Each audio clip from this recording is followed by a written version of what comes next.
What do I do? What do I say? First thing first, I know that you hate me, so get out my way. I got no time to waste. Niggas steady trying to rhyme away. I feel I made it with stars in the race. Hasta la vista, I'm going out of space. What's up, y'all? This is Shawnti from One for the Culture. Today we have something special. We are here with Miss Viktorya Music. What's up, y'all? Yes, so Viktorya is a special kind of artist. She's not hip hop, she's not rap, she's not pop, she is ratchet pop. We're gonna trademark that term. We just came up with that today. Ratchet pop. That's how we describe Miss Viktorya Music. So where can they find you on social media before we get started? So I spell my name a little funny. Let's get that out the way. It's Viktorya. So you can find me on all social media. It's Viktorya Music. You can go to my website, viktoryamusic.net. Everything's on there. You know, videos, music videos, shows, all kinds of stuff. Nice. So where are you from? I am Russian and Armenian. My mother is Russian, Ukrainian, and my father was Armenian. I was actually born in Armenia, and we came to LA when I was like 3, 4, I don't know, something like that. Grew up in LA, so. So you're currently based in LA? Yes, ma'am. So LA is my home. Right. So all bookings in LA, feel free to reach out. Holla. Yes. So you have a bunch of singles out. You have an EP you dropped a little while ago called Kill Season. Yes. My favorite track on Kill Season is Tempo. What's your favorite track? Ooh, that's kind of hard to say because all of them have a special place in my heart. But, you know what? I don't have a favorite. I feel like all of them have like a different side to me. So I have a favorite for different like reasons. You know what I mean? Right. Like for performing, like I would say my favorite you performing is New Shit. Yeah, that's my favorite for performing just because it catches people off guard as soon as I get on, and like the first couple of things I say, people are just kind of taken back if they don't already know me. Mm-hmm. But everyone that knows me is so hype. I get hype. My dancers are hype, so eventually everyone just gets hype. Gets hype, right. Usually like people would see you, they kind of look like, what is this girl gonna do? They're expecting some mediocre like performance, mediocre music, but they don't get that. We don't do that over here. No, we did today. Like your latest release was Liddy. Did you drop that when? I dropped Liddy on the 24th. The 24th. Or 25th. I forgot. I think the 23rd. It was June. It was recent. It was the Friday was before lit. Father's Day. I dedicated it to my dad, so. Yes. He was getting litty in heaven. My dad's always lit. He was the definition of lit, and it doesn't necessarily mean you got to be like on any kind of substance or, you know, have a bunch of money. It was just living life to the fullest, and that was my dad, and so I dedicated it to him. Came out the Friday, so yeah, I think I was the 23rd, the Friday before Father's Day. Did your dad support your music? He did. It was a battle at first, because my dad was in a band and he experienced things in like the 70s and the 80s that probably didn't want his little daughter to go through, but you know, he had to understand that he raised a smart young lady and that, you know, there's no denying music was just in my family. He played every instrument, like genetic. We'd go to a restaurant and he would just grab like the utensils and start like drumming, and I'd just be like, Dad. But then I'd join in or some shit. So and then you'll be the artist. Right. So he was always supportive in a way where, you know, I looked up to him and he gave me a lot of my talents and encouraged them. But when it came to like the business, he was scared. So like sometimes we'd argue about things, but you know, it's hard being a female in the industry. He has a lot of reason to, you know. I think he'd be proud of you. Like, well, I know he is.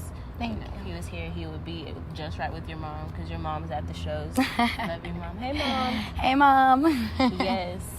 So, we're smoking Wi-Fi OG, right? Yes, ma'am. Okay. So, you just dropped a single before Liddy called Stone Cold. Yes, I did. And you call yourself a Stone Cold Stoner. I do. Alrighty. And she is. She could smoke you up a wall. But okay, so what's your favorite strain of weed? Oh, man. My favorite of all time, just because I'm a hybrid.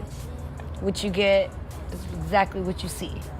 And sometimes people don't know how to take me. Sometimes they're like, she's so energetic. And then sometimes people will see the chill side of me. But I am both.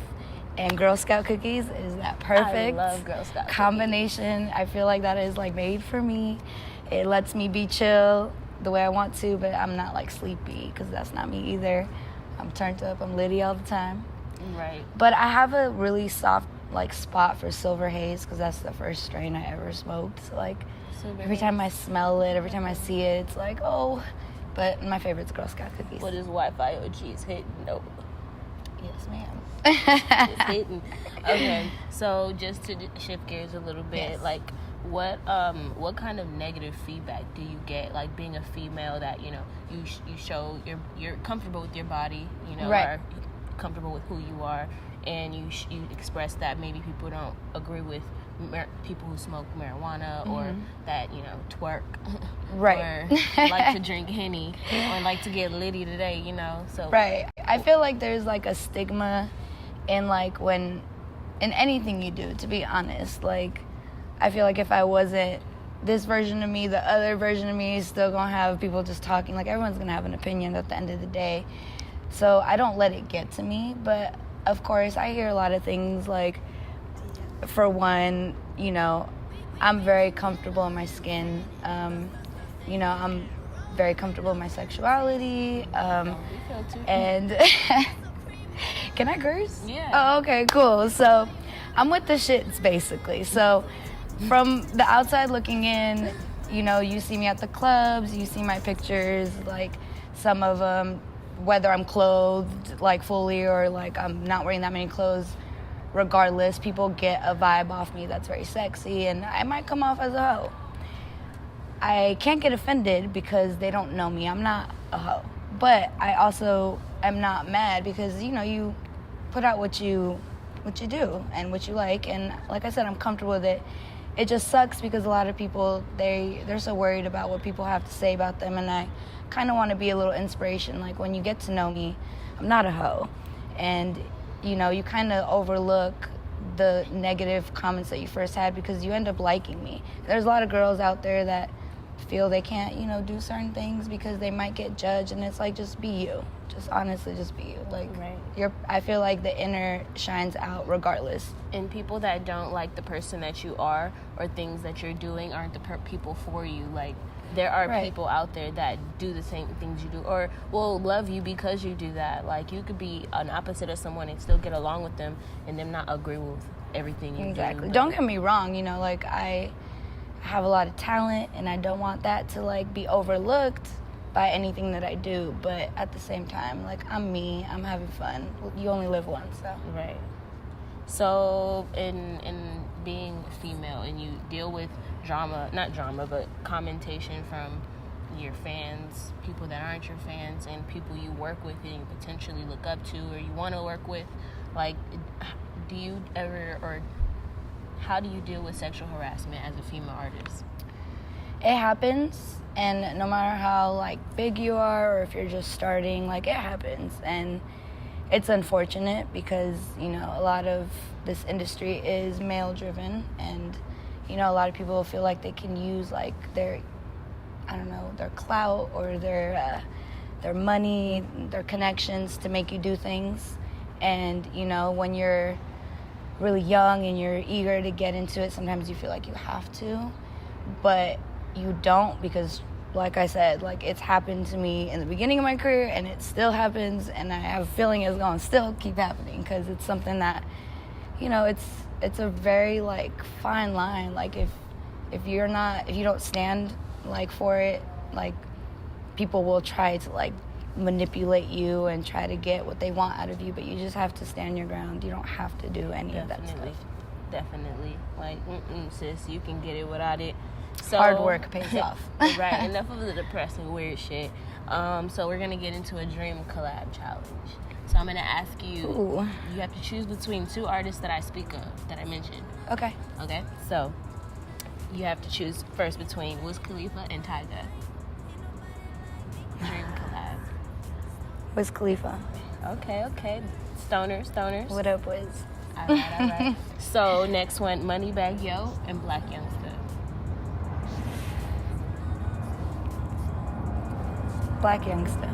Usher and Trey Songz. Ooh. Damn. You're trying to make me think on this one. Yep. Trey. Trey Songz. Oh, okay. Carrie Hilson or Sierra? Cece. Cece. The video would be lit. That would be lit. Okay, I'm gonna bring it more current. City Girls or Bad Baby?